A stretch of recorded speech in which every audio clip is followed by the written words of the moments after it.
or wherever you're sharing, do please share the content from today, and do make sure that everybody else in your networks is as ready as we hope to be. So first thing to say is what an incredible number of people. We do have 1,200 people who tried to sign up for the event, and we might have up to 1,000 people at various times during this afternoon. It is amazing to see the appetite for the information that we're sharing. So you know some of your colleagues on here, and thank you to everyone who's saying hi in the chat. We've got colleagues from central government, we've got philanthropic funders, we've got local authorities, domestic abuse services, police, survivors, activists, we've got specialist by and for organisations. I'll say more on that in a moment. And we've got health leads as well. Special welcome to colleagues from Scotland, not least because we know obviously the legislation we're talking about today is about England and Wales, but you have absolutely proved in Scotland with the DA bill from 2018 on coercive control that yes, it's about the legislation, but crucially, it's about what you do with it that counts. So it's brilliant to have colleagues from Scotland with us today as well. There is no them and us about domestic abuse, and we bring that spirit into today's session. Many of the people on this call will be both professionals and survivors, and we honour, respect and value that in all of this afternoon's conversation. I want to recognise what a big moment or series of moments we're living through. COVID, the escalation in domestic abuse, Black Lives Matter, the last 2 weeks of women speaking out, mental health escalation, children who've largely disappeared from view when schools were closed. We know the last year has exaggerated existing inequalities in terms of poverty, racial injustice, abuse and exploitation, access to services.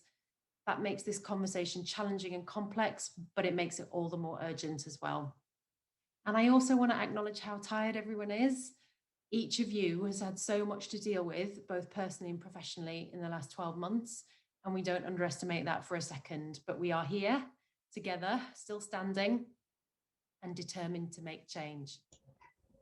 I should note that the bill isn't finished yet. It has critical provisions that will definitely be enacted, but also some that we don't know about yet. So the ones we definitely know about are inclusive of, but not limited to, a very major breakthrough in terms of having a specific offence of domestic abuse for the very first time for England and Wales, an offence around economic abuse, non-fatal strangulation, post-separation abuse, the accommodation duty and the governance for it, which we'll be talking quite a bit about today, DAPOs, the role of Nicole Jacobs' office and her role in particular, and again, we're going to be coming back to that later on in today's session, changes to the family court, and children being recognised for the first time as victims of domestic abuse in their own right, rather than just as witnesses or bystanders.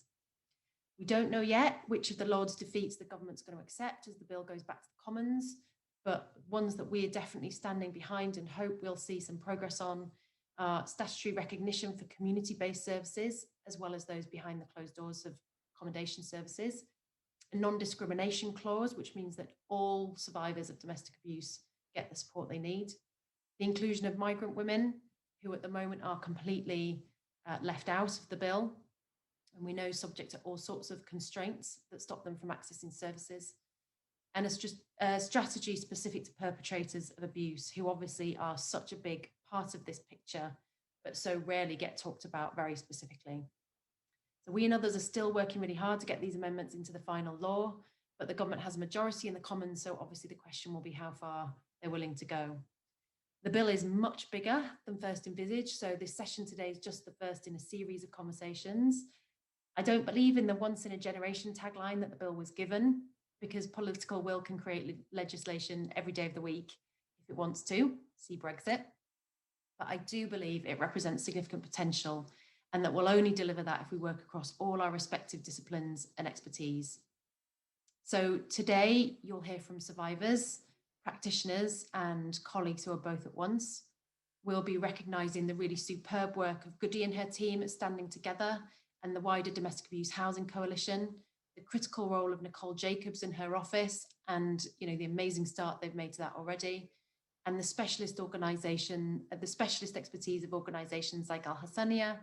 So Zainab is joining our Q&A panel later on this afternoon. SafeLives has got a long way to go in terms of the full inclusivity and comprehensiveness of our work, and I want to recognise that. In particular, we recognised in a statement and plan last year and stock takes on that work since the limits of our own practice and representation, and we want to do much, much better. I hope we can reflect that as this series continues, so we're collectively developing a response to this bill which works for every adult and child victim and survivor, wherever and whoever they are. For those of you in a commissioning role, policy making or funding role in your own local area, please do reach out to all the specialist services where you are. Join on their expertise, including in discussion with services who aren't formally commissioned, who sometimes get left out that process, but they hold vast expertise and have a lot to offer. Please also compensate those organisations for the time and skill that they're bringing. So today and this series is about showcasing the brilliant organisations who can walk alongside you and with you to deliver all of the potential in this bill. All of our speakers will root their recommendations and advice in really practical, actionable steps that you can take. At SafeLives, we worked to a whole picture strategy to end domestic abuse, which we published at the end of 2018. Do take a look at it on our website if it could be useful to you. The whole picture requires that we identify and take all opportunities for change, from the earliest, secondary and tertiary interventions, right up to crisis, and then after harm has happened and individuals and families are trying to rebound from it. We also want to think of all the family members involved and the links between the responses to those family members, so fewer people fall through the gaps. If you want to take a look at kind of local authority strategies which address some of that, Kirklees Council in West Yorkshire, Greater Manchester Combined Authority have just published a document that looks at those things. So really interesting if you're a local authority and want to take a look at how that looks for other parts of the country. And then finally, what you'll hear from all our speakers today is that all of us, statutory or voluntary, employer or retailer, commissioner or private citizen, we've all got one or more roles to play in ending domestic abuse, and we can and we should do that together. I hope you find this session useful. Please do fill in the short feedback form so we know what worked and what didn't and what you need that wasn't covered today. I'm sure there'll be a whole mass of questions you've got which we aren't able to get through in the course of the session. Thanks so much again for your time, and I'll be coming back in and out to introduce and say thank you to various people. But for now, I'd like to hand over to Janine to run our first session.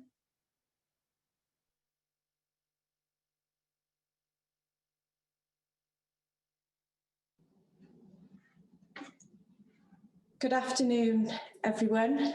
My name's Janine Roderick. I'm head of practice at SafeLives, but I'm also a woman, a wife, a nurse, a mother, and someone with a lived experience. And I hope that I'm going to bring all of that into what I'm going to speak about next. And what a huge privilege to be able to speak to so many of you today. Next slide, please, Gemma.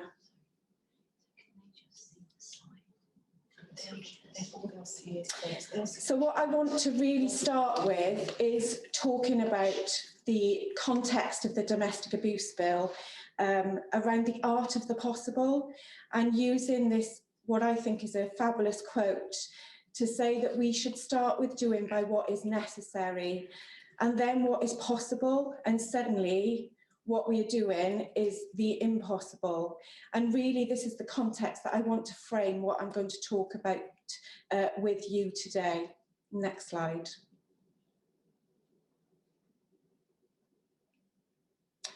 So in terms of what is necessary, we've picked out from the mapping that we've done around the domestic abuse bill what we think are some of the foundations for starting us all facing in the direction to really realise the possibility of what the legislation is bringing to us, and also making sure that that bill is implemented in the spirit in which it was intended.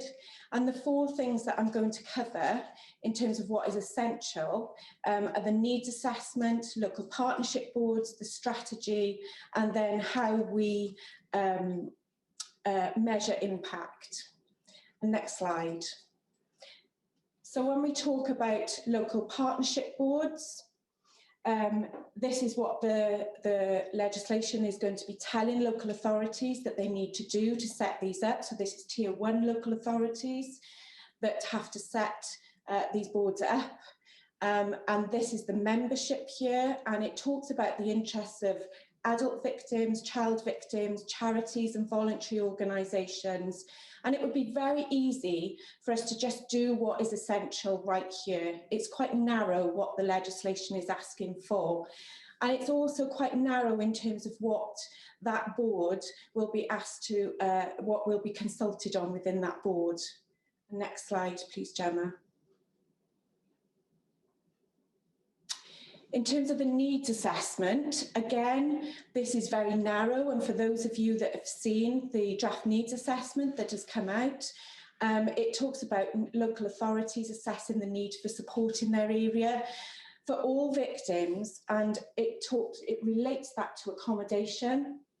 And again, it's every 3 years, it's using that template, and it is quite narrow, but this is the essential, and I want to move us on to what is the possible.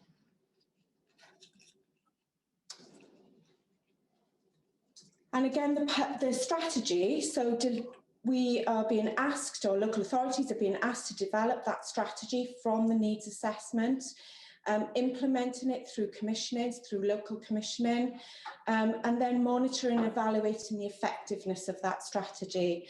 And from talking to local areas, this seems like a big thing that needs to be realised over the next year in order to have implementation of this legislation. And next slide, Gemma. But what is possible? What is the art of the possible? What could we really achieve with this? Because the legislation is actually just a very narrow part of what this bill is intended to achieve. And the strategy guidance that's coming along after it, once we've got royal assent of the bill, should be enhancing that legislation. It should be broadening it, and although it's permissive in providing that guidance on how to implement the Act, it should absolutely broaden that out and make sure that we can implement the legislation in the spirit that it's meant to do. But there are other opportunities for us to be able to do that, and that is a public health approach so that we have the whole picture. It is also about ensuring that we engage with those smaller specialist buy-in for organisations, those ones that are not always the loudest voices around the table or even around that table. And if we just take a narrow view, we will miss this, and that social value will not be gained. But it's also about the voice of survivors. And Ursula and Rosie will speak a bit more in detail about that, about what the art of the possible is around how we engage survivors and not the usual suspects around the table when we set these boards up. And next slide, please. So I just wanted to spend a few minutes talking about the whole picture, ambition and the strategy from SafeLives. When this strategy came to fruition a couple of years ago in SafeLives, it was because we realised that you cannot just continue to pick up the pieces. You cannot just focus on the individual, but the individual is part of a family usually, part of a community, part of relationships, whole society. And we need to look across all of these if we are going to really have an impact on domestic abuse and get upstream. And next slide, please. And I'm not expecting you to see the detail here, and obviously our strategy is available online, but what this shows are the things that we can do in all of these different parts of the whole picture in order to make a much bigger impact. And the reason I want to talk about this, and next slide please, Gemma, is because we know that domestic abuse impacts across the whole of the life course. And that means it's part of all of society. It's part of everything that we live through, from birth through to older age and death. And next slide, please.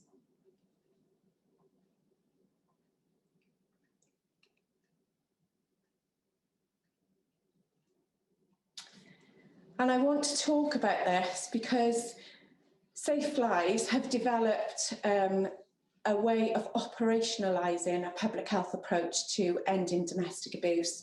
So using all of that we've learned, and this fits with what we're talking about in terms of the legislation and the art of the possible. So these 4 steps are the internationally known approach to tackling violence from the World Health Organization, and what we've brought into this is a systems thinking process to make sure that we are defining and monitoring the problem as a whole, that we are identifying risk and protective factors, so those things that drive violence, those things that can actually mitigate against domestic abuse. And I'm not going to go through that in detail because I want to move on to the next slide, please. That really shows us how the needs assessment as it stands is not going to give us the detail that we need in order to take that whole picture approach. It will focus very much on events and trends, and we need to get below that waterline.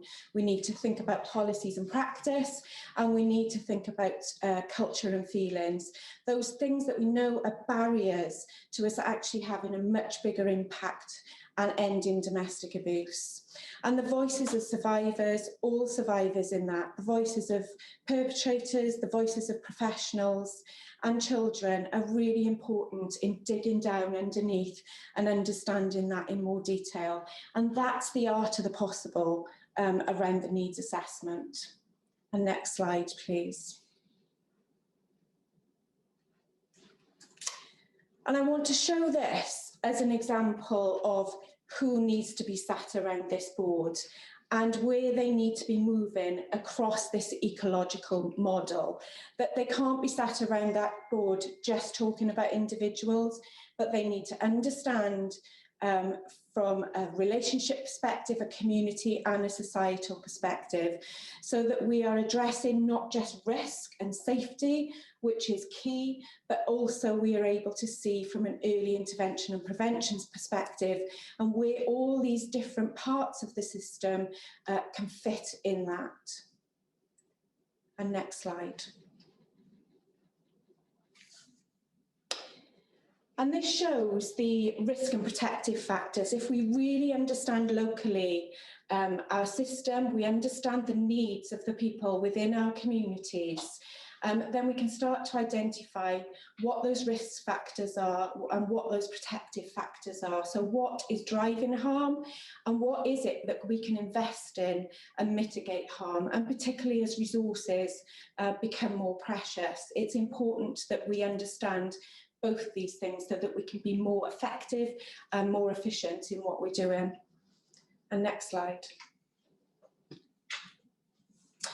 I wanted to just sort of bring all of that into context as well in terms of the pandemic and in the wake of the pandemic, what that means. And as someone who's worked in public health for a number of years, I'm very aware that the wake of the pandemic is really driving up those big drivers of violence. And I mean violence as a whole, from suicide to street violence, gang violence, and domestic abuse or intimate partner violence. And we've seen already that women in the UK are carrying the burden of both social and mental health in terms of the wake of the pandemic. So they tend to have picked up the most of that burden. So we are widening that gender gap in the UK through that. We've also got increased unemployment, we've got increased poverty, increased poor mental health, but also at a real societal level, a loss of hope and a sense of grief in the wake of the pandemic. And all of the evidence tells us that these are the big drivers for violence. So we will and will probably be faced with an increase over the next decade or more. We've also got the escalating risk and deteriorating mental health of victims and survivors in that. And we know that from the reaching work that we've been doing throughout the pandemic in SafeLives, and how burnt out our domestic abuse practitioners are. and also the increase in referrals to all forms of support services and their ability to meet those referrals. So really the plea here is that we are able to do the art of the possible, and we are working closely with many local authorities at the moment in how we can do this. But if we just do what is essential, we will never meet that wave or wake of the pandemic that's coming towards us. We need to pull together and not shrink apart at a time when resources will be tight, but we will be faced by this ever-increasing burden over the next decade. And next slide, please. So I want to leave you all with a final thought, really, from this wonderful woman called Maya Angelou, and that is that you must do the best you can until you know better, and then when you do, and then when you know better, you must do better. And that's my final message, really, is that whilst there are essential things, this is about the art of the possible and how we can make a real difference to our communities and our people within our communities. Thank you. Janine, thank you very much for kicking us off this afternoon. Impeccable timing, which is great, given we had a slightly late start. I'm just going to ask that everybody who has joined us a little bit late, apologies if we've had you in the waiting room and only just got you out of there. If you could keep your cameras off and on mute while we're going through, that's brilliant. Thank you. It just helps with the kind of, with the holding up the signal. Somebody will tell me that that means something. We're just going to post in the chat a little code for a tool we're going to be using in the next session called Mentimeter. It's a really simple tool. You can use it either on your computer or to help you stay looking at the screen while you're taking part. You can use it on your phone. So it's really quick to set up. We're going to post the details of that in the chat in a second. Welcome to everybody who's just been joining us. And I'm now going to hand over to Ursula and to Rosie for session number 2.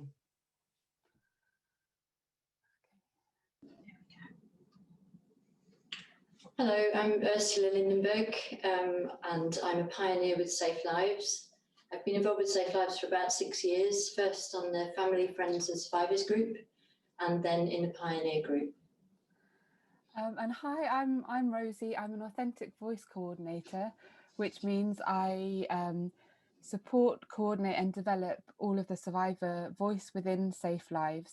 And I am also an internal pioneer, so someone who's chosen to come forward to use their lived experience in the way that we do at SafeLives as pioneers. Thank you. So I know what it's like to leave a home and a country and lose a home, leave a house and a country and lose a home, to be a parent but not have the means to parent because of financial abuse, to gradually unpick layers of coercive control that my children as well as I experienced. I also know what it feels like to be a service user in a room full of services, at a table of decision makers. It can be a very uncomfortable place to be. I was on the Freedom Programme and in that place 10 years ago. Now I'm the CEO of Voices, a domestic abuse charity providing group and individual support to local people, specialist counselling and a free legal clinic, a hardship fund, as well as debt, benefits and family court support. Our charitable mission is also to provide expertise from lived experience to improve the services designed for others. But what I and the other women who founded Voices learned on the Freedom Programme all that time ago, which I find still incredibly valuable, is that it's the actions that reveal the beliefs a person holds, and that these are often reflected in the wider culture. Actions, not words, also reveal the beliefs of systems and structures, including in local authorities and among commissioners. This is also one reason why survivor-led training can be so powerful. What does it say if we do not consult with survivors when we design a service? It suggests that we don't think their insights are useful, or that we need to know that our design fits their needs. What does it mean if we don't properly resource support? It suggests we don't believe that victims and survivors deserve to or could live better, more productive lives. My experiences and those of other people recovering from domestic abuse can help show why it's so hard to provide and to get that seat at the table. It's the jargon, the way people only talk about what they know and not about what they don't know. It's the lack of questions, the lack of training and commitment to training, the lack of curiosity. It's the importance of safe spaces to disclose and recover and feed back our experiences.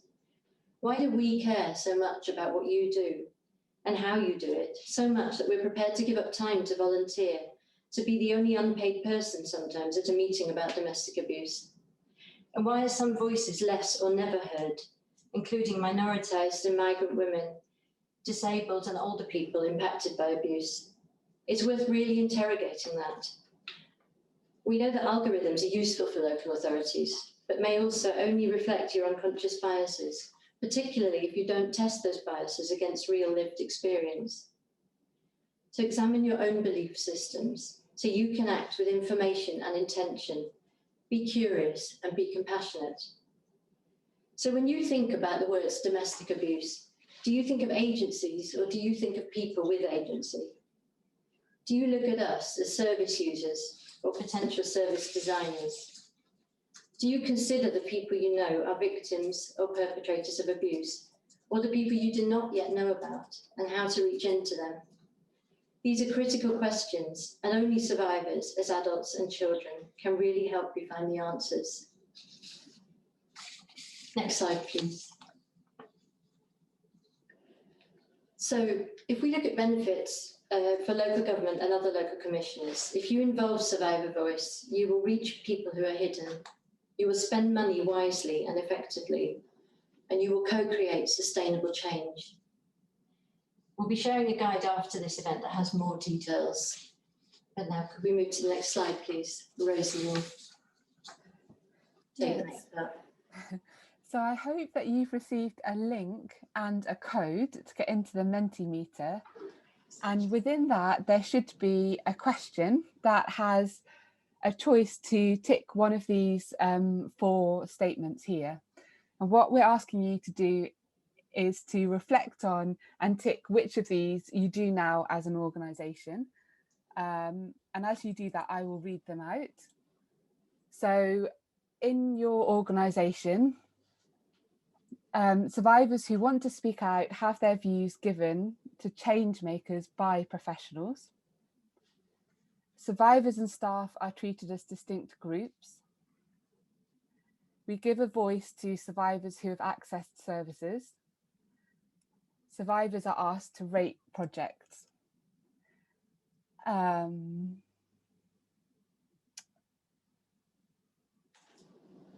Rosie, I'll just be bringing up your mentorship. Brilliant. Thank you, Gemma. Here on the screen momentarily. Great. So as Gemma said, we should soon be able to see on the screen the results of what people have selected, hopefully, into this Mentimeter.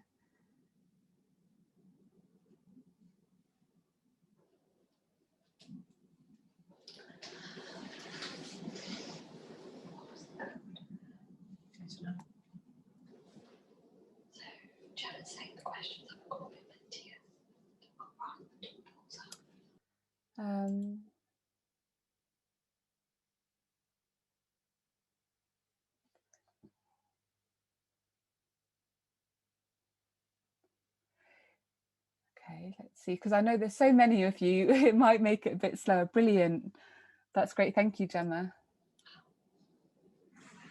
So I can see, wow, I can see that by far the greatest one that we have is that you give voice to survivors who have accessed services, which is good. And I can see that you're doing different things here. Survivors who want to speak out have their views given to change makers by professionals. Thank you. So these 4 things that tend to be the most common way that survivors are involved in services. So if possible, Gemma, can we move to the next slide? And what I would like you to do is move on. In fact, yep, stay here, that's fine. And we have another set of 4 questions for you to reflect on and tick whether you're doing this at the moment within your organisation. So these are: survivors lead on gathering wider views and are given a platform to present findings. We recognise there is no them and us, so that survivors and staff are interchangeable groups.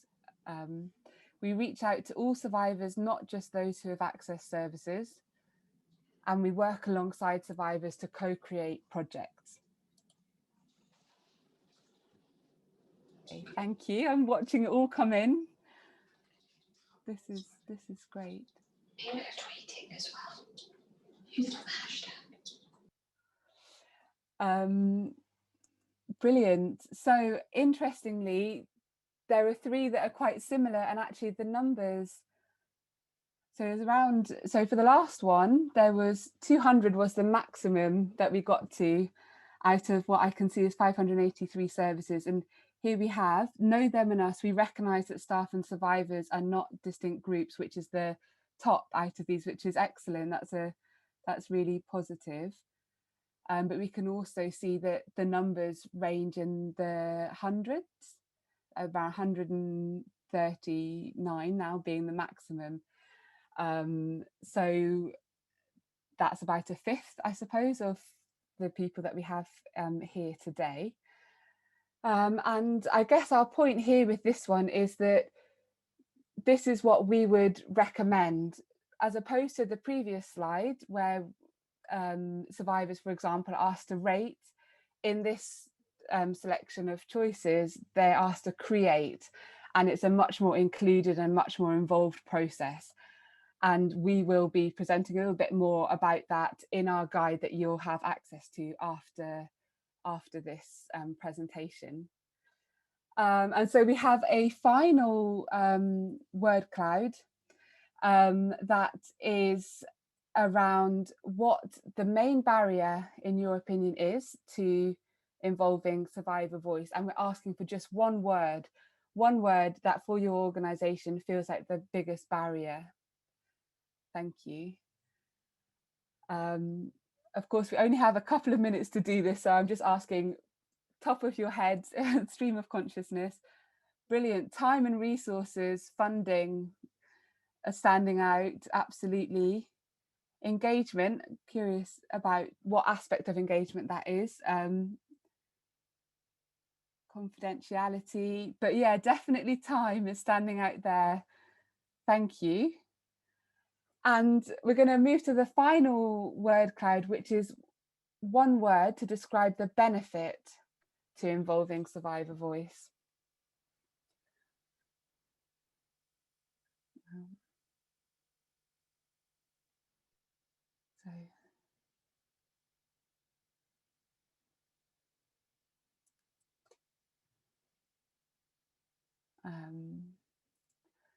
So hopefully that works.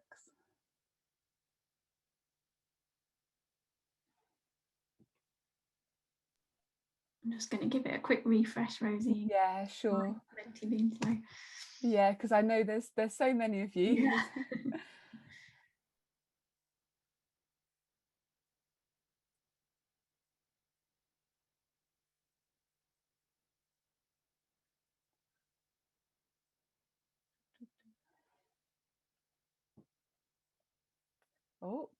Wonderful, amazing.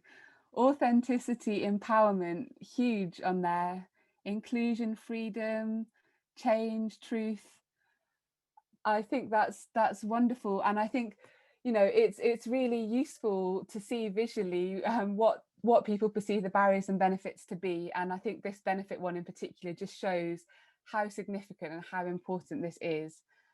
And these are all things we'll be considering as we develop kind of guidance around how to kind of increase survivor involvement in the work that you're doing. Thank you very much. And Gemma, if you can go back to the slides.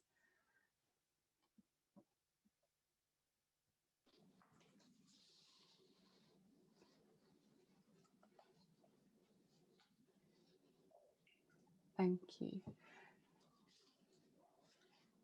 Thanks, Gemma. That's it, that's the one. So just thinking about the importance of survivor voice, we think it's really worth looking in detail at how it works, as well as what the barriers are, what makes it work, what makes it not work. And this graphic is really intended to just show the principles of involving survivor voice with the pillars, the framework that can enable this kind of work to be meaningful. And those are consent and confidentiality, and safety and well-being. You can see in the house model there that we've got the concepts and principles that we feel need to be addressed and really taken on board for this work to be meaningful and positive. So heart and starts on the right-hand side at the bottom. We feel that survivors should be at the heart of the domestic abuse response and the beginning of any new project. When scoping survivor voice, you really need to consider that some voices are privileged over others and review what you can do to ensure you're reaching voices that are less privileged. Our second principle is equality and diversity. So we know that the structural inequality and exclusion that people experience present significant barriers to accessing platforms to speak and be heard. It's critical to always consider whether you're reaching the voice of people from a range of backgrounds and experiences, especially those who may have faced greater barriers to accessing services. To do this, you must adapt to the requirements of different groups of survivors to ensure their voice is included. And there are many specialist services such as by and for and community organisations who are expertly placed to support survivor voice, and they must be resourced accordingly. We have experts by experience. So survivors are experts who hold a wealth of experience and insight that is invaluable to the mission to end domestic abuse. It's important to consider payment or other forms of compensation for their time and input to really value it properly and enable people to take part. Our fourth principle is unmediated voice. So we know it's essential that the voices of survivors are heard truthfully, and it was wonderful that came up in truth came up in the word cloud. Survivors should be provided with a safe environment to freely share their opinions with no fear that this might negatively impact on them. And we would recommend they should never be expected to become the spokesperson for your organisation or your agenda. It's also important to enable peer support spaces and view survivors not only as individuals, but as groups of peers who can support each other, initiate research and empower one another to speak out. And we have reflective practice and self-care. Because this kind of work is highly personal and it can trigger trauma symptoms, it's essential that there are structures available for support. It's important that survivors have a choice over what type of support they receive for it to be the most meaningful for them.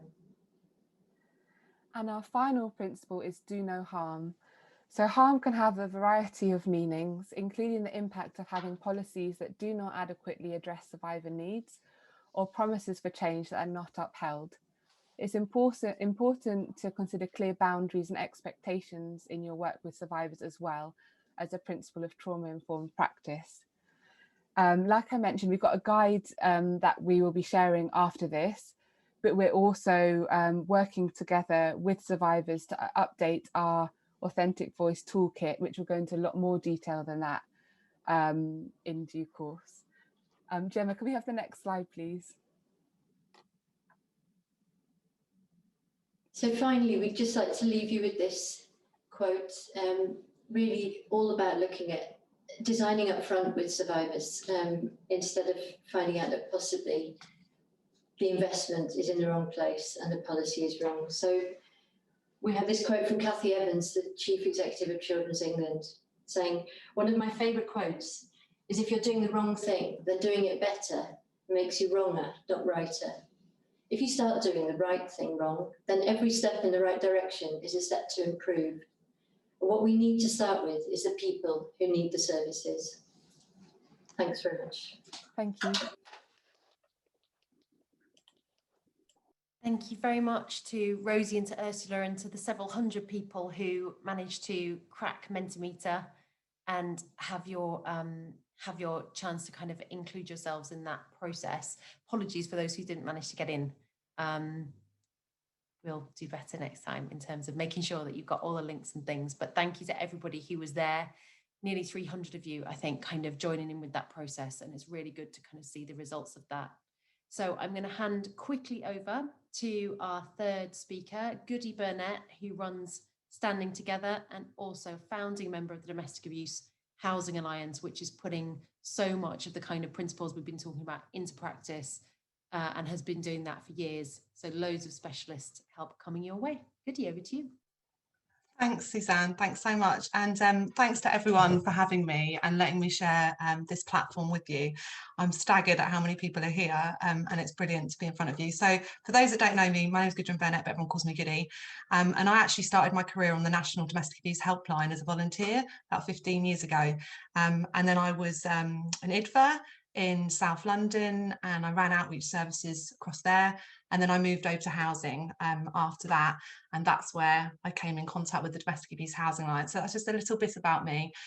My entire career from volunteer to becoming the chief exec of Standing Together, which only happened a year ago in the middle of a pandemic. So that was a baptism of fire. I've looked at Standing Together and loved their work and their dedication to thinking about systems change and what we call the coordinated community response, which was actually first coined by Ellen Pence over 2 decades ago. So I just want to give you a little bit of an understanding of what that is before I move into the housing stuff, because housing is part of the coordinated community response that we work on. So next slide, please.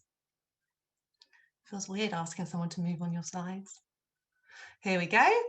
So I just wanted to really talk you through kind of the breadth of work that Standing Together has done for the 20 years. And you'll see at the centre of all of this is exactly what the Authentic Survivor part just covered completely brilliantly in terms of making sure that survivors and children are at the heart of everything you do.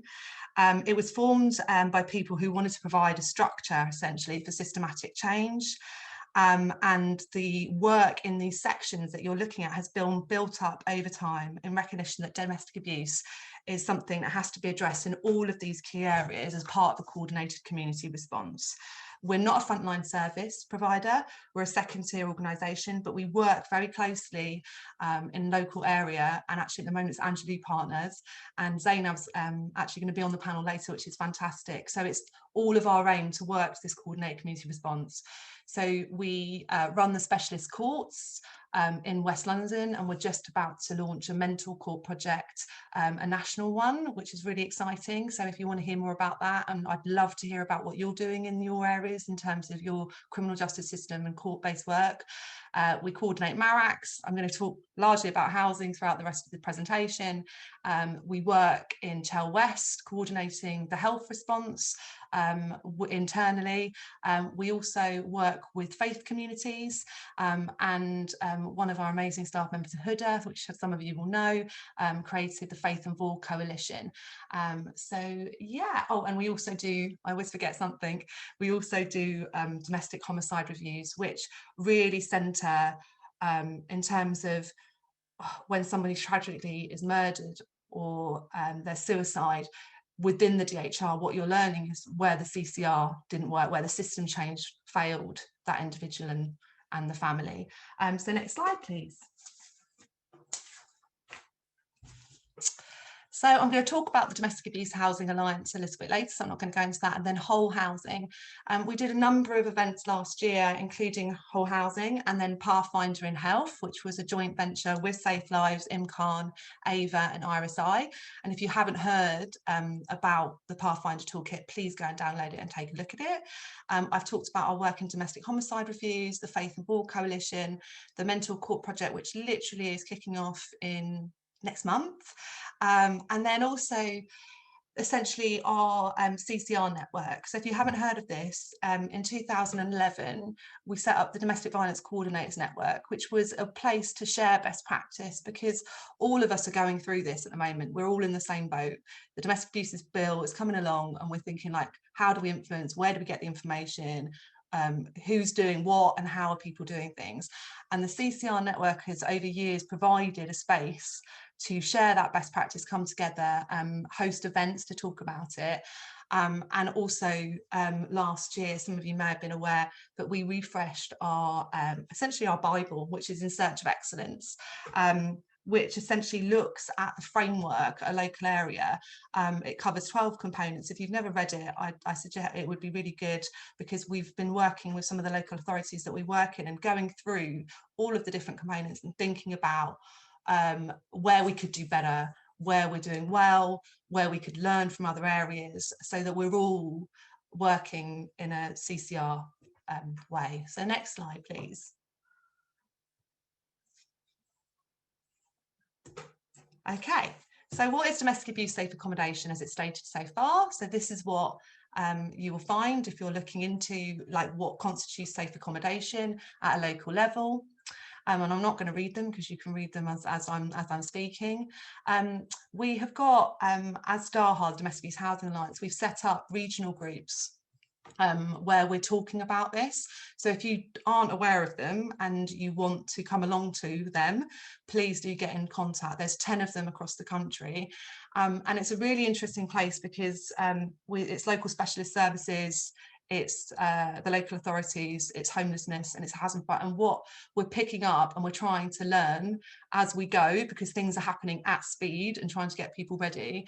And I just wanted to throw this out there because it's something that's become a really hot topic within those regional groups, is this idea of the problems around exempt accommodation and people setting up refuges, but they haven't got safe, they're not alongside the specialist services. And I wanted to raise it on this platform because there's 569 of you here, and we're seeing this happen more and more, and we know that there have been domestic homicide reviews in accommodation like this. So if you're also having similar problems in a local area, we would love to hear from you. Okay, and the next slide, please. So what is safe accommodation? As it's stated, it's domestic abuse support that can be directly provided within the safe accommodation services as outreach support, and also includes sanctuary scheme. And the government has been really clear that the instruction of the student should not result in any negative impact on non-accommodation based local domestic abuse services, which is really important, because obviously not all support is provided within accommodation based services. And there is a lot of work happening in that space, because I think at a local level that's created quite a lot of confusion, if I'm completely honest. Keep going down, please. And this is really important in terms of supporting all victims, and it talks specifically about, it uses the terms complex needs, but we would use multiple disadvantage at standing together. I think as well, there's lots of conversations happening at the regional groups about no recourse to public funds and all of this. So there's lots of conversations being had. I would also urge you at a local level where you're all situated, we coordinate a Housing First project in West London for women with multiple disadvantages, so street homeless. And actually some of the funding that we're getting is through the Rough Sleepers initiative. So at a local level, and the specialist services and everyone that's listening, that is another pot of money that you should be looking at. So please influence your commissioners that way, because it's not just about all the money that's coming through this. So I just wanted to flag that, because some people might not be aware. And also, if people are doing really good Housing First or projects multiple disadvantages, again, we'd really like to hear about that work, because it's not as widespread. So that's great. Thank you very much. Next slide. So this is the background. I'm hoping that most of you would have heard of the Domestic Abuse Housing Alliance. You may not have done, but it was created in 2014, and basically its whole aim is to improve the housing sector response. And SafeLives have been a huge supporter of DAHA since it was launched. Standing Together are a member, and the reason, well, founding partner, and the reason we were is that we created a housing operational group. So this idea of the systems change in the local authority, the operational groups was where a lot of this work started, and then we looked at creating national standards for housing providers. We're very excitingly launching a membership model for DAHA, because as it's grown, we've had interest from contractors who working in repairs, because they often will spot the signs of abuse and all of that, who want to come along the journey and see how they can help. So that's a little bit about DAHA. And then I'm not going to walk you through all the priority areas because I've got a limited amount of time, but I just wanted to put them up on the screen because this is a really good example of the CCR in action in terms of the organisational system change you can have within housing.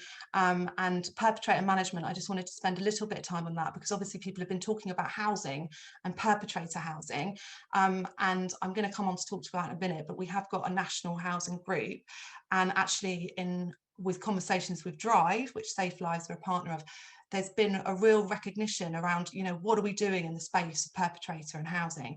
And I, for one, would say we're not in a place where we're a place where we've got a model that's nailed and complete, but we're starting to pilot and think about how that might be done safely in specific circumstances. But the one thing about that is that you've really got to centre survivors and children, and I would really not like anyone running off and doing it without really thinking it through. So the perpetrator subgroup has been formed recently, and we'll be doing a lot of learning about that and then pushing that out through the regional groups. So please get involved in those conversations too. Next slide, please. And this is just the history of the national group. In 2017, I can't believe it was that long ago now, we all sat in a room collectively and said, do you know what? Let's bring the homelessness and housing and domestic abuse sector together and think about this. And this has been really, this group's been really influential in terms of influencing the bill, thinking about the bill, and then also endorsing or conceptualising the whole housing approach, basically. So thinking about a plethora of housing options. Can we go on to the next slide, please? So whole housing.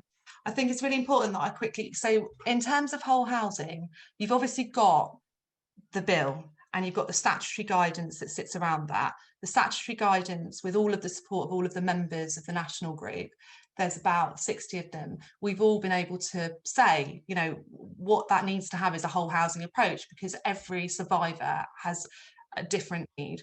And I think this became really clear with the work, and especially locally, you know, I hope in terms of private rented. So 70% of people in this country live in the private rented sector or above. And what are we doing in that space in terms of the support that we're providing? So there's an opportunity with the bill and the statutory guidance to really take those ideas and start thinking about how you can change the systems in local authority areas. So are you doing training to your private rented state landlords and your stakeholders and those that are connected to the local authority? Are you raising awareness around that? Are you talking to your contract? There's just such a huge amount that you can do that to stretch yourself beyond what's in the bill and the statutory guidance. So that's what we've been talking to a lot of local authority areas, and we're really pleased that people are really taking that on board and thinking about it right now, and also telling us the amazing work they're doing, that we can then add and start pushing out to other people, which is great. Next slide, please.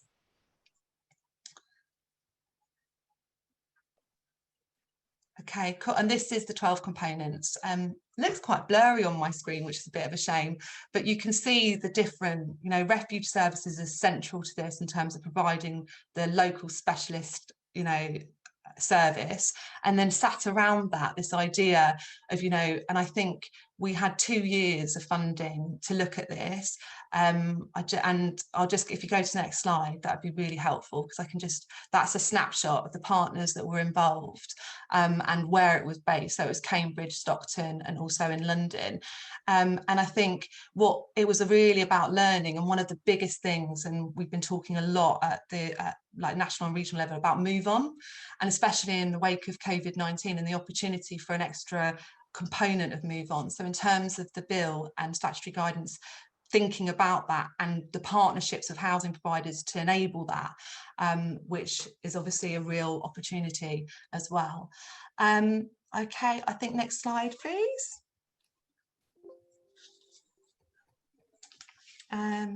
Yeah, so these are just a few outcomes from the whole housing, and I think it's really important to acknowledge obviously the local specialist direct services that were supported as part of it, and you can get the toolkit. I think it's done by chapter, but it covers every component, so you can download that and have a look and use it and think about in your local area what components you might have, what you might want to put. It's all about it being flexible and usable. And then I think if you go to the next slide, and this is the capacity building. So we've seen that MHCLG has obviously given, lots, not lots, but some money to local areas to think about the introduction of the domestic abuse bill, and what that means in terms of housing and the statutory duty, and the needs assessment and everything that Janine was talking about as well.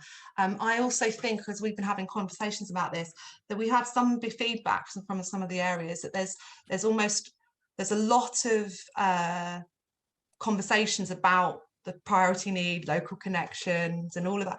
But we also need to think about this and situate it in the context of the CCR. So where the powers and DAPOs are going to be able to be done, and all of that kind of stuff, we need to think about the intersections of housing, DAPOs, the criminal justice system. So the pie chart that I showed you before, when we're thinking about the implementation of everything that's going to come. And then next slide. And this is just a real summary. So just some of the things that I've talked about, obviously all the slides are being shared, so all the links will be there. Joining the CCR network and joining that journey with us, engaging the whole of the team in terms of the criminal justice system, MARAC, DHR, health, housing, and all the rest of it. Our London DHR report, which I talked about in terms of what they found there, using In Search of Excellence as a framework locally, so literally picking it up and looking at the 12 components and thinking about it that way. And then obviously the whole housing toolkit, because that's the main thing that I wanted to cover today. And I just wanted to say a huge thank you to SafeLives for having me. Those are all my contact details for anyone that wants to be in touch. And yeah, I hope you all have a lovely afternoon, and I look forward to the panel. Thank you so much, Goody. I think it's safe to say you're going to get some questions in the panel. You can see some coming in down the chat, so there's a little bit of time to prepare. I saw them coming up and I was like, don't look at it, Goody, don't look at it, Goody. So I just stopped myself. If I was fretting before we started this event that there was loads to cover, now I'm thinking, oh my God, we just need at least 5 days just on some of the things that Goody's just talked about. But the brilliant thing about it is there are so many practical resources that Goody just talked about. We've put a link to some of them in the chat. There's links to lots of them in Goody's presentation. We'll make sure everybody gets all of that. But this really just reinforces, I think, how much there is to talk about in terms of the bill and everything that's linked to it. And it's so nice to see people so motivated in that chat, kind of with all those questions, thinking about what they can do in their area in so many different parts of the country on this call today, which is so brilliant. Anyway, without further ado, many thanks to Goody, and I'm going to hand over to Nicole Jacobs, the first ever Domestic Abuse Commissioner for England and Wales. Nicole, over to you. Oh, thank you very much. I'm really mindful of time, so I might ask whoever is magically doing these slides maybe to just click a couple of slides ahead, and I'll jump ahead and talk to catch us up to the next slide, please. After that, that's perfect. You can stop there, and I think I'll just cover the next 3 slides. So good to be here. Amazing to have such a great amount of people who are interested in bill implementation. I'm really mindful that a lot of work is going on the local level, but it's a great opportunity for me to just be able to say hello to you, really acknowledge a good bit of work that you've already heard today, but also think about maybe trying to weave in a bit of understanding and expectation on your part in terms of what you would expect from my office and what we're doing in relation to the bill. So my name is Nicole Jacobs. I'm the designate Domestic Abuse Commissioner for England and Wales. I hope you may have seen me or met me before. Maybe not all of you, but I'm glad at least we have today. The position of the Domestic Abuse Commissioner sits in the Domestic Abuse Bill. So the statutory underpinning for the office, that means that it will be there forevermore unless the legislation is amended. It sits in the bill, and when the bill passes, I'll drop that term designate and carry on. And the bill gives my office a couple of important powers that are probably worth being aware of. One is to a duty to cooperate for public bodies, and that's very, very carefully defined in the bill in terms of the raft of public bodies that entails, it's most of them, to cooperate with my office when seeking information, and also a duty to, when my office makes recommendations to public bodies, to respond within 56 days. And having worked in frontline services and worked in this sector for many, many years, those powers I think will be really important. Number one, to have the office at all. And I don't pretend to think it's going to be the end all be all, but I think for you at the local level, I hope it will be another way that there's more public leadership, more ability to really kind of situate policy discussions, research, a whole host of things that really need to happen at the national level that I hope will really impact the work that you're doing. And I really do mean that. I don't mean that the powers would be used in a punitive way. I know there are so many people who want to improve practice, who are improving practice, and we need to really find ways to use those powers to best effect. So I'd like you to be thinking about that as I present the rest of the information. So priorities for my office in the short term, and have been throughout the last year, have obviously been COVID related. I won't go into the huge amount of detail about that, but I do want to say that we have to acknowledge, in thinking about the bill, we have to acknowledge the context that we're in and the pressure, as Suzanne said, on local services, the demand, the court backlogs. There's a lot of context in the way that we're having to implement bill priorities at the local level. And we really need to make sure that we have some stability, and I'll come to that. Into the future, overarching priorities are very much about mapping of services. So we've been piloting this already at the DA Commissioner's Office, and piloting in 4 areas, kind of survivor, or at specialist service provision. We've also piloted in a couple of areas, perpetrator focused provision. When I came to this post about a year ago, I kind of thought government would have a lot of this information. And of course it does, because there'll be membership organizations like Welsh Women's Aid or Women's Aid England. SafeLives does this, although I know you're not strictly a membership organization, but in any case, you have a lot of information about MARAC, for example, and specialist services. And so a lot of that information is there, but government really lacks kind of the absolute kind of full set. And we're almost there, but we just need to do a little bit more to map that provision, to really understand the wider coordinated community response. What these things that Goody and others have talked about today, mental health trusts, housing, kind of where the practices are lying, what should we expect to really create that coordinated response, and how can we map that and really drive change? So if I had to summarize that, the priorities for the office in the longer term, that's certainly it. Next slide, please. And we have finally, towards the end of this year, we're fully, almost fully staffed at the DA Commissioner's Office, and we have some communication function. We have a really great policy team who will be leading on various aspects of work, health, family courts, housing, the whole range of things I would hope you'd expect us to be doing. We have a small research and analytics team and a practice and partnerships team, which I'll come to at the end. This is all about bill ready. So let's talk about the bill as it is right now and what the priorities are. So as Suzanne said, we have some amendments that have passed in the Lords and now will be debated, and there'll be a final vote in the Commons. And some of the really key amendments that I'd like to highlight still, that we should all be really making sure we contact our MPs about, is better support for migrant women, extending the eligibility for the DDVC and DR, and also creating a firewall. In other words, making sure that if a migrant, someone who has insecure immigration status, came to the police or health or any other service, they would never worry about information being passed along about them. These are amendments that are still very live and need to be debated for the final stage of the bill. The non-discrimination clause, I would like to see, and I know Giddy and Daha colleagues would agree, a more straightforward mechanism for the transfer of joint tenancies.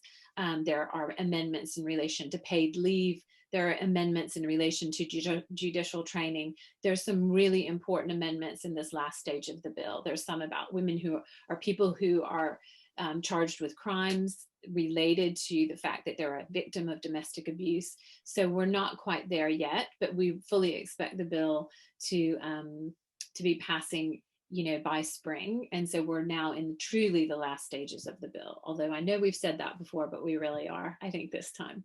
Next slide, please. Great. So you've talked a lot about your responsibilities at the local level. And my sense is, from going to many, many strategic meetings at local level all over the country, I've been to, I think, 3 today already. And what I appreciate is that what's on your mind right now, typically, is how to pull off the part 4 of the bill. So MHCLG has last year given out some capacity building funds. Lots of areas have either hired someone or they're commissioning out kind of needs assessments and mapping to kind of get together that tier 1, the county level board. Really importantly, the legislation sets out quite clearly the membership of that board, who should be represented on that board. And it does include our specialist services. There should be a really good multi-agency conversation happening in areas, and they should be being fed by this really excellent information, some of which you've heard today. 125 million pounds has been set aside in the spending review, and allocations have now gone out to local areas, to those tier 1 authorities. And I'm very interested, as the DA commissioner, to understand how those are being received. I've heard some really good news, and that some areas have thought, okay, they're getting a bit more in their allocation than they thought. I'd be very curious about that. Keep in mind when I say I'm curious, I'm independent of government. My office is independent of government. Obviously, we're very, very close to government conversations, and we advocate as much as we possibly can. But I can't really speak for the government, but I am very, very interested to understand feedback from local areas so I can raise those types of issues. So I know that that's the struggle right now, and that the bill actually will be passed, and the duty comes into effect past April 1st, which is when most areas are being highly encouraged to be kind of implementing as if the duty is in place. So there's a bit of a disconnect between, in the chronology of events. And I know that that's where local areas are really struggling and having very active conversations now. So please feed back to me about those kinds of things. I know MHCLG has another workshop this week, and I've asked somebody on my team to post some of these links in the chat for you. And those are strictly for local authorities, but I suppose if you're at a local authority and that's your role, wonderful. If you're not and you're curious, I guess I'm just hoping to boost your confidence that if you're not in these conversations and you think you ought to be, they are most certainly happening, and it needs to be something that the right people are getting involved with. And certainly be proactive now to send information that you have about needs in your area, whether that is about disabled survivors, older people who are survivors, whatever it is that you may know about and have really good input about. Please be making your way to those conversations now. I will sit as the DA commissioner on the MHCLG ministerial-led national steering group for the oversight for that Part 4 implementation, and I will do everything I can to make sure that we really get that right at the national level. And so that's why I'm inviting a good bit of feedback and some input into my office. I wanted to clarify one thing, just to be super clear. The government has put an amendment itself into the bill and it was recent, and it essentially says the tier 1 authorities who are planning for this Part 4 implementation must consider the wider implication on community-based services. So that's really important for us all to know and acknowledge that will be part of the duty in the bill. The other thing that is really important is the second point on this slide, the mapping of community-based services. So a recent concession or commitment that the government has made in relation to a debate about an amendment for community-based services, so to extend the accommodation-based services as a duty, which is what's in the bill, through to our community-based services, which is where I think 70% is the SafeLives reports show us is where most people go for services. What they've said is they're not intending to amend that duty, but that they're wanting to formally consult this summer on that community-based, what the community-based services what should be covered in such a duty, with the view that that potentially could go into the victims bill. So that's a really important consideration to make currently. The other is just knowing, I guess, about the bill in terms of the cooperation from my office. And then the last point I would say is very much about the oversight in my office in relation to DHR. So that will obviously touch on things that you're doing locally. I would like to create an oversight mechanism where we're really driving through the actions and changes from these DHRs, and also very importantly, other reviews, mental health reviews, coroner's inquests, making sure are the actions, particularly actions that have more of a national footprint or larger than, say, the CSP footprint, are getting done. One last comment, and then I'll break for your questions, is in terms of bill implementation, it's, there's obviously the fact sheets on the government, the gov.uk page. There's a lot of different parts to the bill. And one thing I would say is we really need government to commit to implementation in terms of investing in what it will take to implement this bill well. Things like DAPOs, the order in the bill, will be piloted first. They won't be live in your area until they've been piloted. And that pilot will likely take a couple of years. However, there are parts of the bill, the changes in post-separation coercion control, non-fatal strangulation. There's other things that will have a staggered implementation. And I guess what I would say, if I were still working at the local level, which I loved and did for many, many years, is I would be strengthening the criminal justice partnerships, thinking about how these new crimes are really going to be implemented. I know it's not all about the criminal justice system, but it's certainly an important part. And we need to really make sure that we have those multi-agency partnerships in place and really good feedback, survivor voice, specialist service input, so that we're really joining up the dots at the local level. I know it sounds like a lot to do all at once. Please be in touch with my office if you have ideas or you would like to give some feedback. And I'm sure these conversations will continue.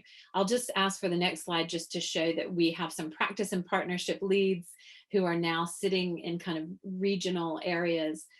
Those are the people who I would really like you to be in touch with if you haven't been already, because they will be feeding back kind of concerns, information to our policy team and to me in terms of what we do next, and vice versa. We can give, and we often do on about a monthly basis, email out to the whole network of strategic leads in England and Wales. So if you're one of those leads and you're not on our list, please get in touch and we'll put you on the list. And the next slide will show you those email addresses. Thank you. I'm really sorry to take up so much time, and I hope we still have some time for questions. I'll pass back to you, Suzanne. Nicole, thank you so much. Yeah, as I said just before Nicole started, what's really clear is that we could only ever just absolutely start touching the surface of this afternoon. And it's really, really clear there is just so much content that people want to talk about, both what's in the bill and also things that have been left out of the bill. So I'm going to hand over to Joe. Before I do that, I think probably just to give us as much time for questions as we can. And I know we'll slightly run over, and anybody who needs to go, obviously, we'll just drop off the call as they need to. But rather than coming back to me for closing comments at the end, I think if I hand over to Joe, and Joe will be able to kind of finish when we're kind of calling time on the event. But so before I hand over, just to say a huge thank you to everybody who's joined. Such a big thank you to all of the speakers this afternoon. I know we've only scratched the surface. I know this is just really the beginning of a conversation everybody wants to have, but I couldn't agree more with Nicole's comments that the real commitment starts now, and the commitment we've got to ask for from the government has got to start now in terms of implementing this bill and helping it reach its full potential. So just one of the questions I've seen already come up in the chat is about, brilliant that children are now going to be recognised as victims in their own right, but what does that mean in terms of the provision of services, the provision of funding and so on to make a reality of that? So much to cover. Thank you to everybody who's been here with us this afternoon. I hope you can stay on for a few questions. Apologies, we're not going to get to all of them, but we'll do our best, and we will reconvene and bring everybody back for further series of this conversation as we go through the next few months. Jo, over to you. Thank you, Suzanne, and thank you to all our presenters, Janine, Ursula, Goody and Nicole, and Rosie from SafeLives in support of Ursula. I just wanted to introduce the panel and give the panel a bit of breather, and also give all of you a bit of a breather, because that's been a hell of a lot of information to digest on a Wednesday afternoon when you're probably in your office at home on the end of a bed, looking out the window at the sun, thinking, I wish I was there. So let's just have a big, deep breath. And I'm going to ask Zainab to introduce herself. Zainab has kindly agreed to be part of the panel this afternoon. And I just know that Zainab was really keen to share her thoughts on what she'd heard today, and then we'll obviously go to the questions that have come in through the notes. But Zainab's just going to introduce herself and just point out of the information that she's heard today what feels quite interesting for her, and then we will bounce back to Nicole and Goody, because it does feel like the spotlight might be on you two today. So Zainab, welcome, and over to you. Thank you so much, and thank you so much to SafeLives and for everyone who's organised today's event. It's been really nice to listen to what everyone has said. So my name is Zainab. I work as an independent domestic violence advocate with a charity based in London called Al Hassaniya Moroccan Women's Centre. We support Moroccan and Arabic speaking women, and I lead on the domestic abuse project.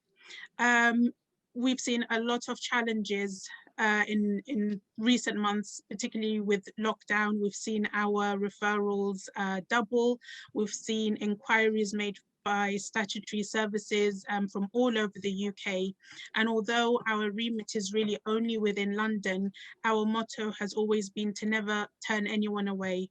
So anyone who does contact us for any advice or support, we do go the extra mile in looking at how best we can support them. And some of the challenges that we've seen and faced with some of our clients is the language barrier, the cultural barriers. Part of our work is not just to look at risks and minimizing risks and assessing a client's needs, but also looking at challenging the cultural and religious misconceptions. And that plays a very big role in our work. And there's something that some of the SafeLives colleagues have touched on, the really important role that community services play, that buy and for services also play, and the importance for us to all work together as different services. So for all of us to appreciate and understand that we bring something different. And in order for us to be able to support a client in empowering her and in her moving on into a safer, more healthier environment, we all have to work together and appreciate that everyone does play a different role. And that's something that we do work with. We work with clients, explaining to them the role of social services, explaining to them the role of the police, the criminal justice system, the importance of bringing perpetrators to justice, because that is something that is, again, culturally taboo somewhat.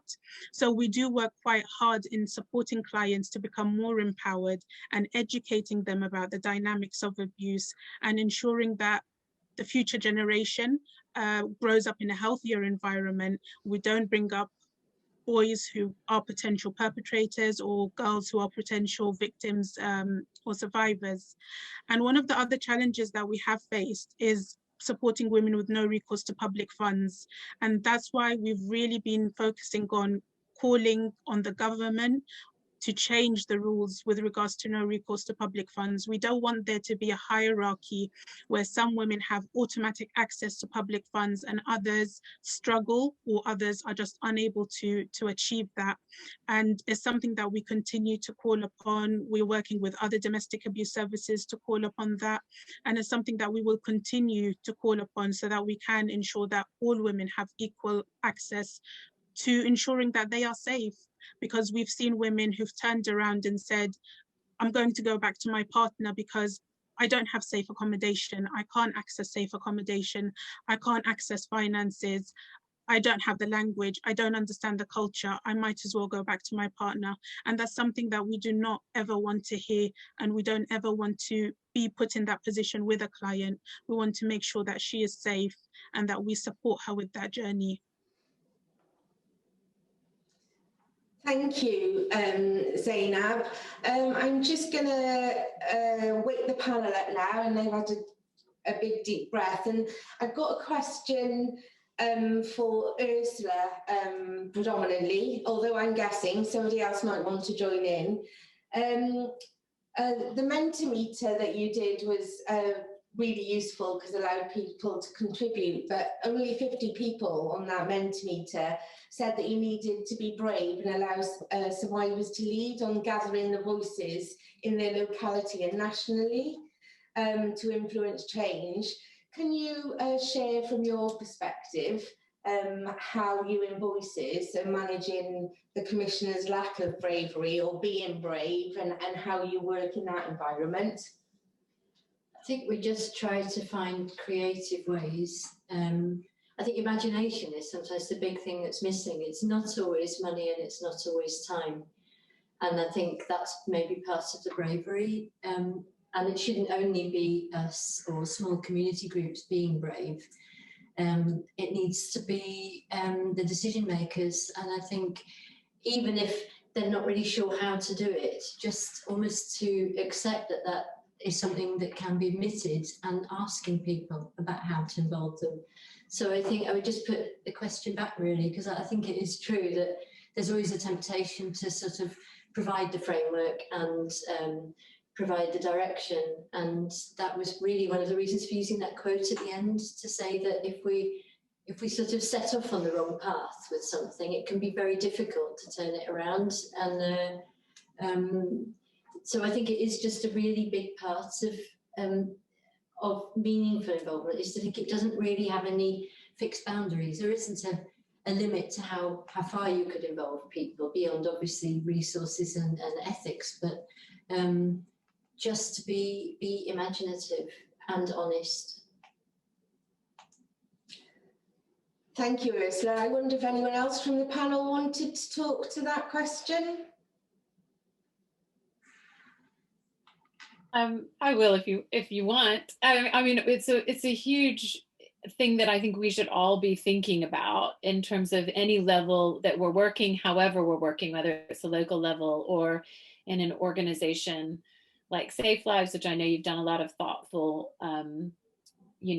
really kind of systemic change within your own organization about. But also at the DAC office, we've had really active conversations about how do we incorporate a diverse range of voices, not necessarily be anyone's voice, but really help to bring out a variety of voices, and how to do that in a way that's really tangible and affects change. So thinking about the policy work we're doing, or anything that we're doing, making sure that there's a really practical way that links kind of having survivor voice or that thread of work into our day-to-day, and what's the tangible outcome, and why are we doing it, and if people are investing their time and energy, having a really tangible benefit in understanding what that is. And I think it's not doing any one thing, as Ursula says. I think it is just understanding how much of a priority it will be, taking opportunities and doing as much as we can. But I think whether it's implementation of Part 4 of the domestic abuse bill, or any aspect of the bill, or as Goody said, kind of the way you structure your local partnerships, it's making sure that remains a priority. It'll probably be dynamic and change over the time in terms of what opportunities you have. but it is just not paying it lip service, like really wanting to, you know, the survivor voice to kind of drive and influence and be very much centered. And I think we all have a part to play in thinking about how to do that creatively in our own team, in our own organization, and in the partnerships that we're developing and play a part of. Thank you, Nicole. And I suppose, you know, SafeLives have really stepped out of a comfort zone that we were in for a long time, and talking with our professional heads on. And over the last 6 years, we have really committed to unpicking that and giving oxygen to survivors within our organisation to be both you know, the director of finance and a survivor of domestic abuse. And I will say that feels brave in some moments, you know, even for me, who's fully immersed in this world. Sometimes you fall into the same old because it's easier to develop this thing and then pass it across and ask a pioneer to look at it. So I trip myself up. You know, this is something that you have to hold a mirror up against each other as well, because when there's little time and when you're under deadlines and all of the stuff that we're all aware of, the easiest route is to pretend professionals know better, throw something together and get it over the finish line. So what we are doing is we are at SafeLives stopping, throwing things together to get it over the finish line, and asking, quite honestly, our pioneers to be part of throwing it together, because they're professional women who are very capable and know what a deadline is and don't need protecting from those conversations. So that's when we talk about know them and us. And that's a difficult balance to get right. And we'll send you much more information about that later. And I can't now avoid going full on into the next load of questions. So there's a couple of operational questions about young people and mental health and the criminal justice system, which we will definitely answer. But I think with the privilege of having Nicole and Goody here, a lot of these questions are coming your way. So I'm going to just start with you, Goody, I think, and everyone else on the panel, please do jump in. But Nicole's done a lot of chatting the end of the session, so I'll give her a bit of a break. So Mina has asked, are providers putting themselves forward to sit on local partnership boards as really important to hear grassroots voices on the board and feed into them somehow? And this was about the new accommodation-based duty. Goody, would you have any sense of that at the moment? Yeah, I mean, I'm going to be honest with you. So I didn't even realise I didn't have my camera on, so I ruined that panel. I was just sat here just watching. So I think Mina, and it's nice to see, I can't see you, Mina, but if I could see, it's nice to see you. But in terms of the local partnership boards, that will be the challenge right now in terms of the local areas, and some are really getting involved in that and have the partnerships, like in terms of like the Angelou partnership, say for example in RBKC in Westminster, and you know, that a lot of those grassroots projects are already completely embedded as part of the coordinated community response, so can work together to inform that.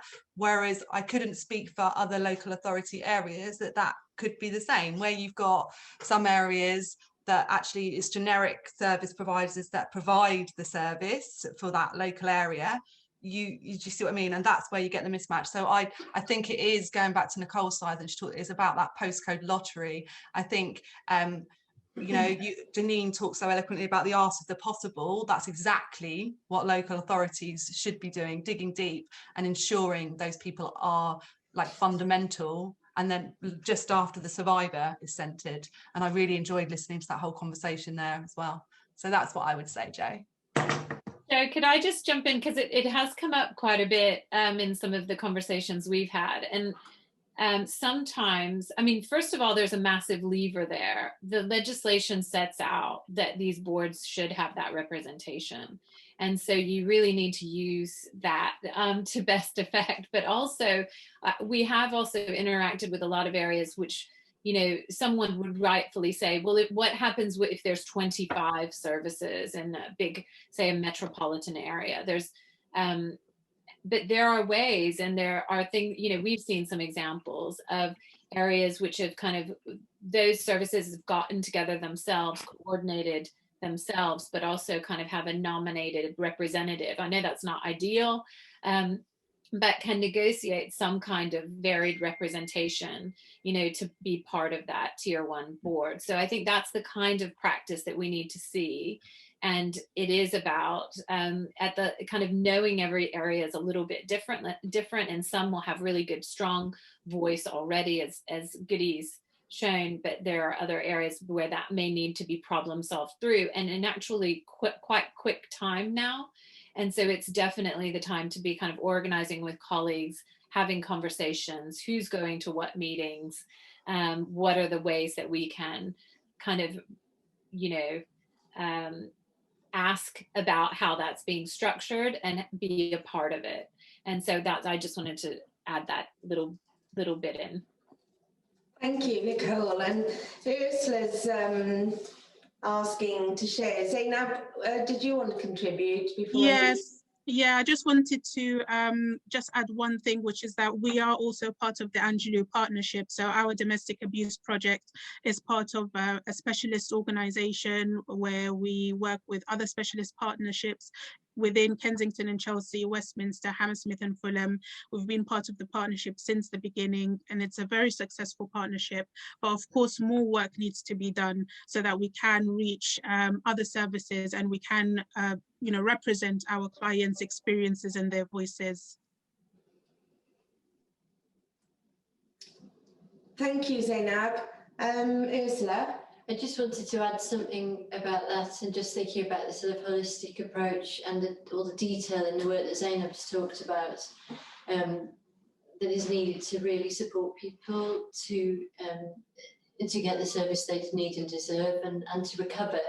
That recovery services are so important, because without them and without addressing the trauma and the impact on individuals, we can't really expect people to be able to have a voice or to articulate such much needed insights. So thinking about what you're doing locally to support people to be able to feed back in all kinds of ways. But I think it's really critical to think about what people need to be able to reach that point.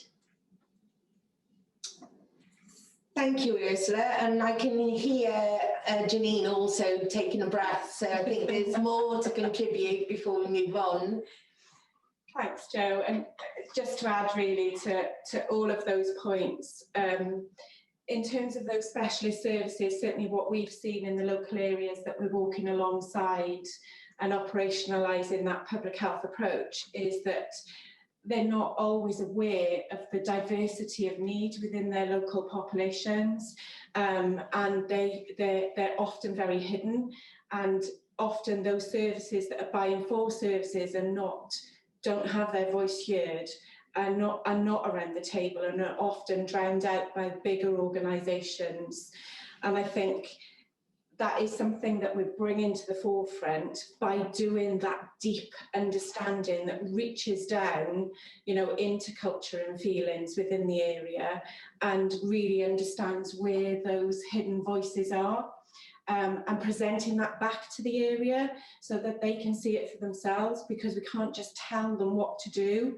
We have to present the evidence and show them that there is a way forward and a solution to be able to do that. So that's a work in progress, but just to feed that back that it is possible. So going back to the art of the possible, it is possible to do it, and there's some great examples of how to do it.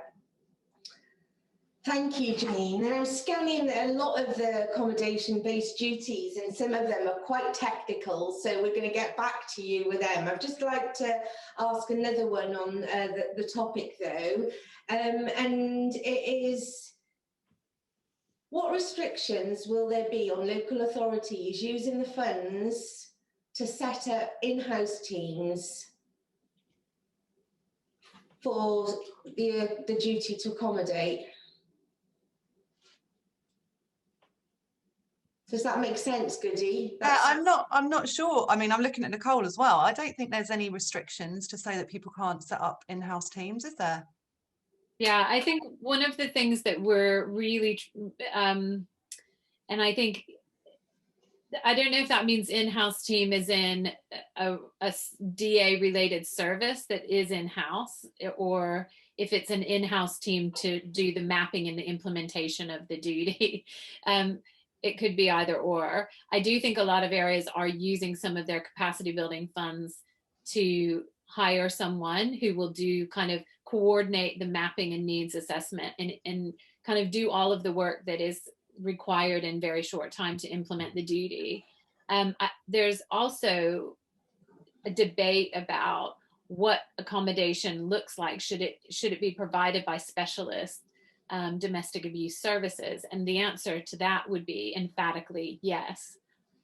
I don't think, any of us would think it would be a great idea to not go with services that have been kind of developed over many, many years and provide specialist services. Goody touched on kind of an ongoing problem within homelessness, and now is kind of creeping into domestic abuse, accommodation-based services kind of in that landscape of, providers out there who are actually getting kind of, increased housing benefit payments, but not providing specialist support. And that is, I think government is cited on that and desperately wants to address that. But we have to be really careful in the implementation of this duty that we don't move away from specialist services for this type of accommodation.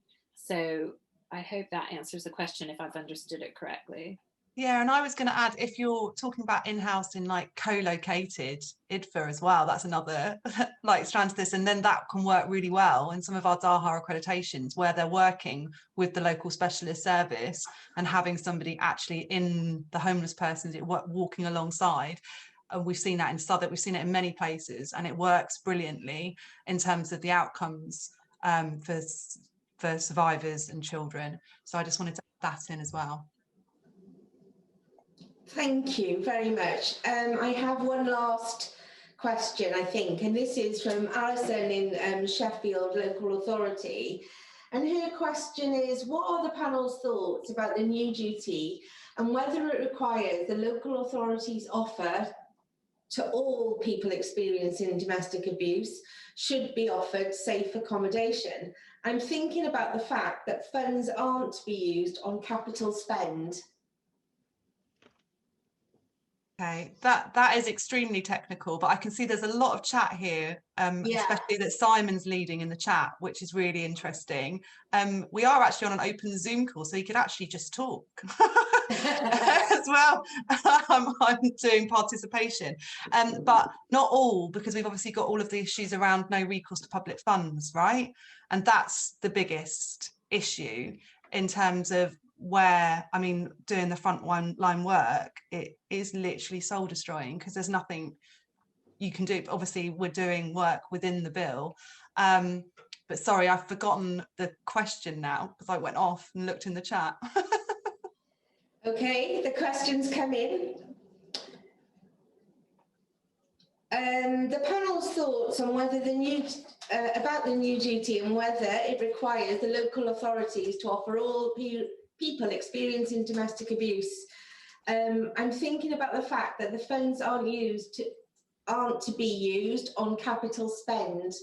Yeah, okay. So I can talk a little bit about capital and revenue. So it says all victims, but then there is this caveat in terms of no recourse to public funds, which is what is devastating for so many. In terms of the capital and revenue funding, that's really interesting. So Home England and GLA have got money, which is capital to build, but it's about whether they have revenue alongside it as well. And there's quite a lot of very technical work happening at that level to try and improve that situation for things like Move On and all the rest of it, but it hasn't moved as quickly as it should have done.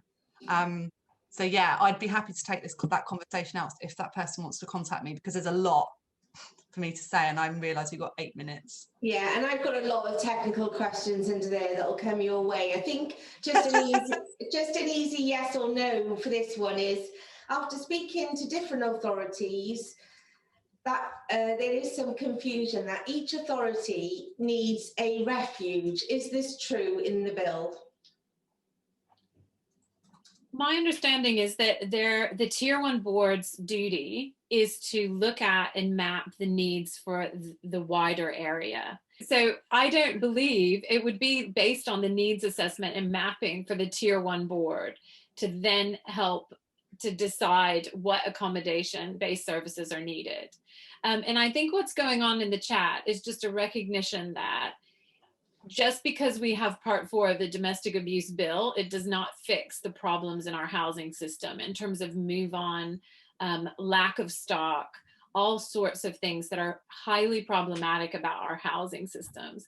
So I'm not pretending that it's all easy in terms of the implementation. I'm not pretending that the priority need that is also a part of the bill that maybe we should have talked about as well, that, you know, the ability to approach homelessness or homelessness services or housing options because of domestic abuse will be easy. There's nothing about housing, I think, in general that is very easy. But I'm just saying that it creates these opportunities for this working together. And I think one of the things that the whole housing approach has done is it really breaks down the kind of incredible work that needs to happen, that all really has to run alongside each other in order to make it, to give us any chance for this kind of more kind of equitable housing system to work. So I'm not pretending it's easy at all, and I'm sure housing colleagues on the call will understand that, but it is just trying to clarify what you will do and what you won't have to do, and the problems that you are now having to problem solve through. But it creates opportunities for these conversations without any doubt. And it creates opportunities at the local level to have these strategic conversations with a variety of partners who are, very much led by housing colleagues, but not only by housing colleagues, so that you can think about what are the opportunities and where are your pressure points and what are, how will this over time be implemented. And keeping in mind, just the last point, because the government has placed a duty on local areas, they have to monitor the impact of that duty. So this will be, staged implementation and problem solving. And I'm sure a huge heap of going back to government over and over at the local level, at the county level, and at the national level to address some of these problems that you're rightly raising. I'm not pretending that it's going to be simple.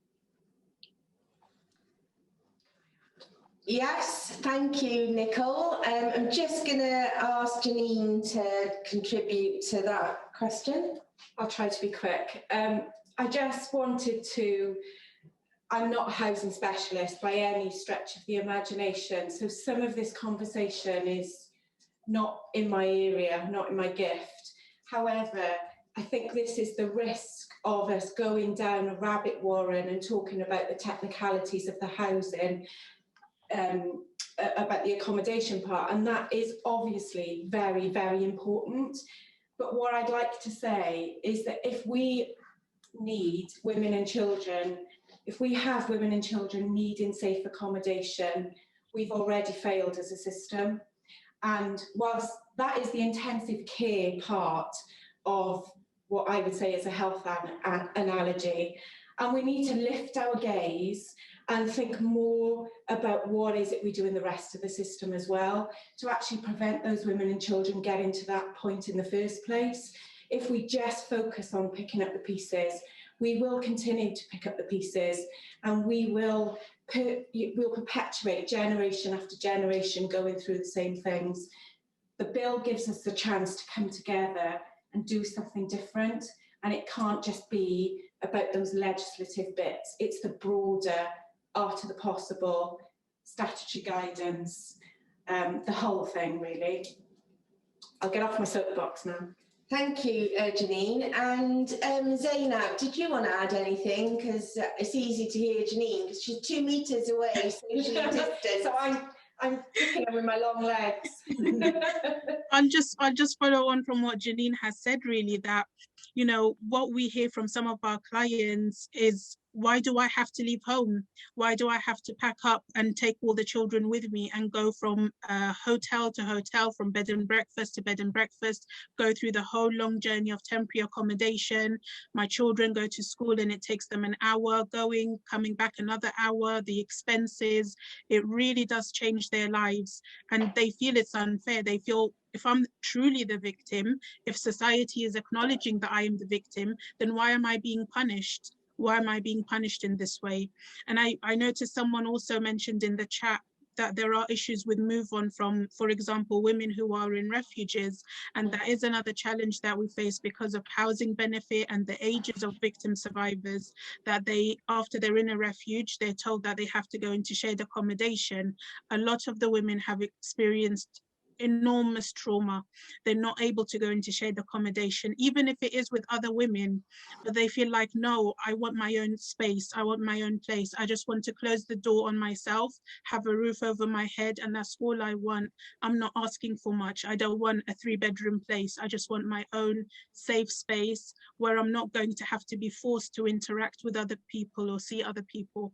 And these are things that we have to be aware of, because again, there is the risk of women then entering into other abusive relationships in order to escape the limited options that are available to them.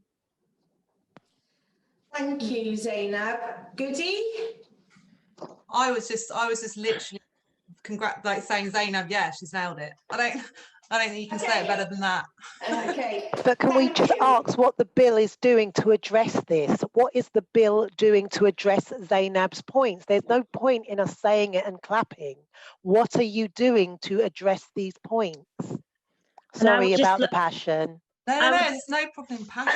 Passion is all good. Passion belongs here. This is why we're trying to talk to them about the whole housing approach. That's the whole point in terms of thinking about perpetrator management, the reciprocal, so people don't lose their secure tenure, working in conjunction with housing and all of those kinds of things to try and get us away from the situation. But it's not easy and it's taking a lot of time.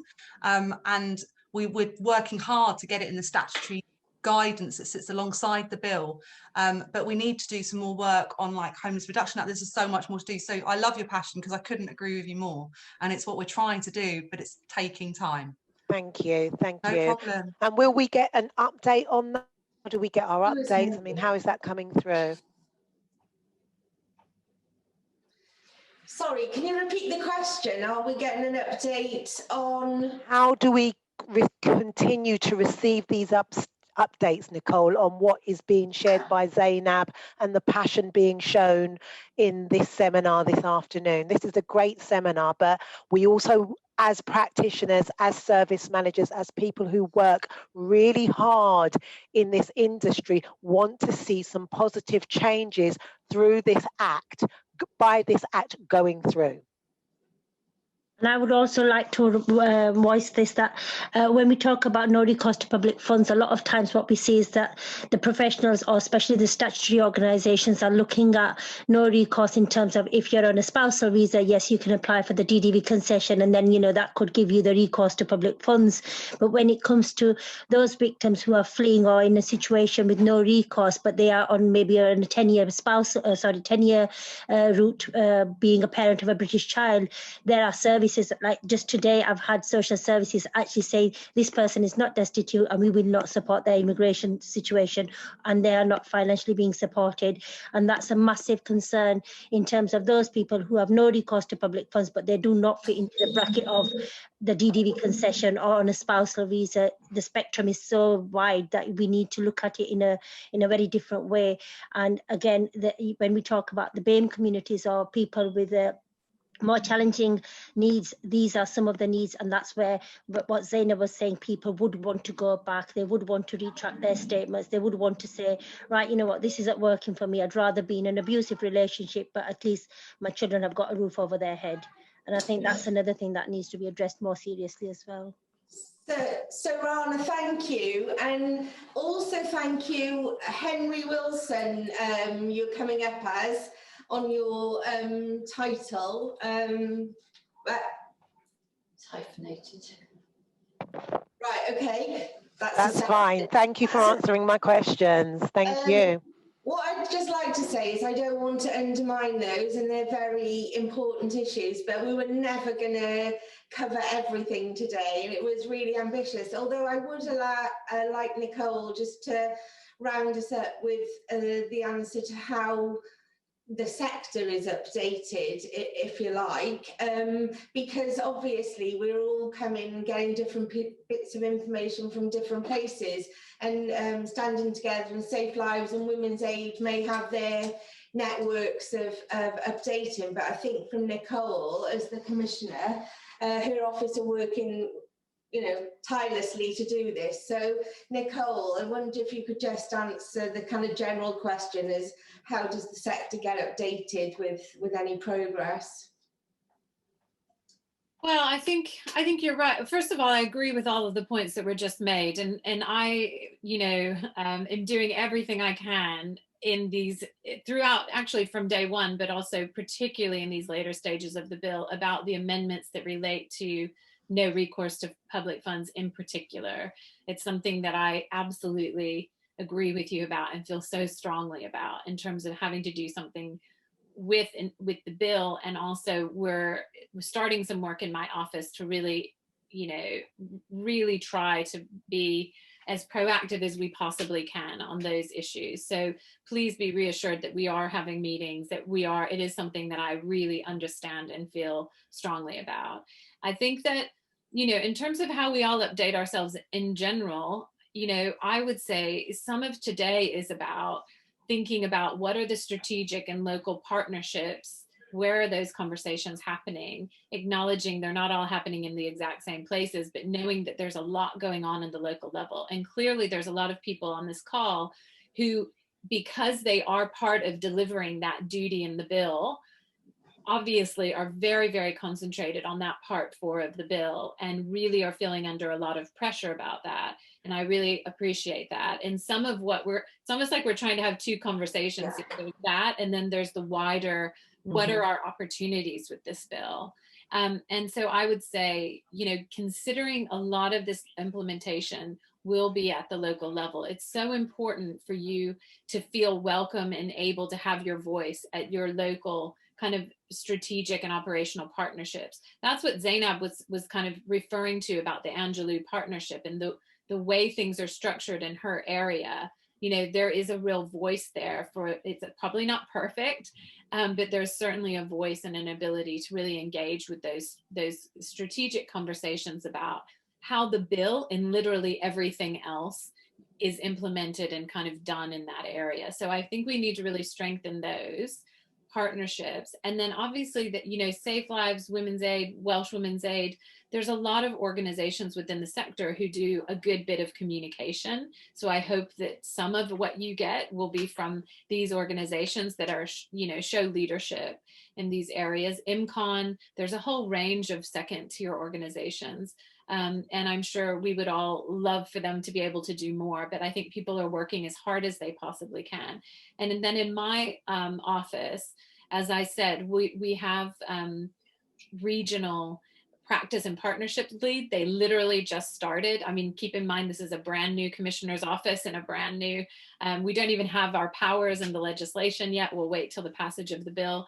But a few weeks ago, those partnership leads have just started and they're part of the presentation. You'll see their email addresses. And I would say definitely, please follow my Twitter feed when my website is up and running, which it should be very soon. Please follow that. I'll try as best as I possibly can to communicate about the bill and implementation and kind of issues at that national level. But I don't think there's any one place to go, but hopefully that gives us, at least in my mind, those are the places I would be looking and hope that you would be looking to.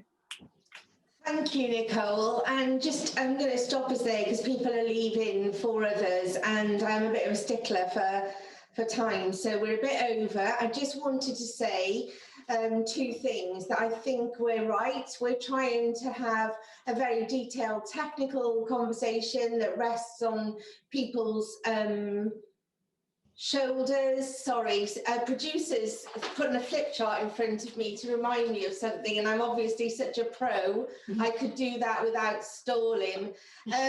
So we are going to do a series of these webinars that will be more focused around a specific topic, where those that are interested could go, but you need to tell us on the feedback forms, what is the topic, what are the urgent burning platforms that you want to discuss, and as the bill proceeds and as our understanding of how that's going to settle proceeds, we will continue to support and bring the right experts to those right webinars to talk in as much technical, nerdy, geeky ways as you want to about housing legislation, or about criminal justice processes, or about children in CAMS. We can do all of those things. We just need you to tell us what's high on your list. So a big thank you to our presenters. A big thank you for so many people joining us this afternoon. We are extremely grateful for your very valuable time. And just a big well done to us. It's 12 months down the line and we are still delivering services out there to people who need us. So thank you very much, all of you, and hope to see you again.